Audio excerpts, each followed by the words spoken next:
The new husband. I apologize in advance if my English is not perfect. My family lives in Estonia. My daughter got married while studying abroad. He is American. I can only speak Estonian, and some Finnish and some English. My daughter's new husband always speaks English too fast for me to understand. Sometimes my daughter answers things in slower English. Sometimes I don't like to hear what she says.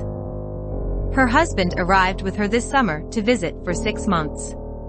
On the first month since my daughter arrived with this American man, dogs have gone missing and then later they are found dead. Someone had ripped up their dead bodies.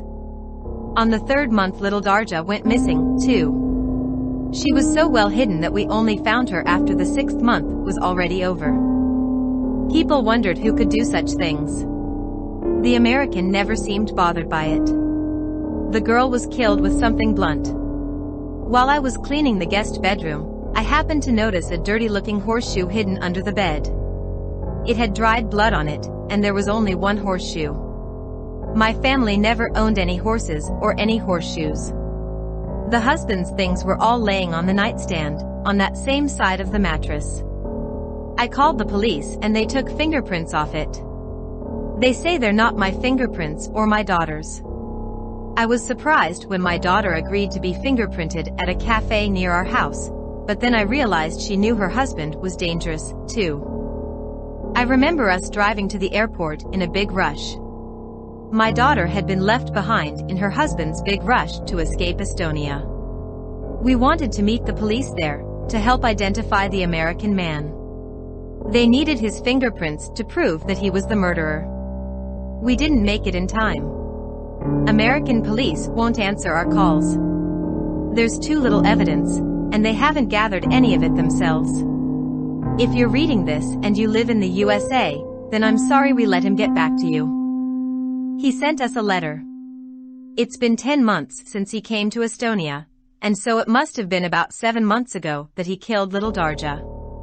I've asked my daughter, but the man's name is common and he is from a very populous area of his home country. We have lost him in the American crowds, and so we write this only so that you can be careful. His letter reads, in Estonian, as follows. I am well, and I apologize for my absence. I will visit Estonia again when authorities receive me more politely. I am so angry every time that I read the letter or think about it.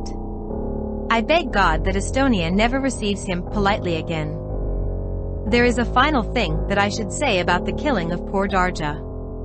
A note was buried, if you can call it that, alongside her body. I say this because buried is a very generous word for how he hid her. Stuffed into a hollow aspen tree alongside the corpse was a note. I won't bother translating it to English, because it is vulgar and deserves to be forgotten. My point is that I've compared the two notes, and I can now say for more certain than ever that my daughter's husband is responsible. My daughter assures me that sharing his name will be meaningless. It is common and will draw suspicion against innocent men. Instead, I advise you all to take stock of the men in your life. If there is one who makes you feel very afraid, then please take notice of that feeling. And if he mentions a possible future trip to Estonia, please contact me here with any flight information you can safely learn.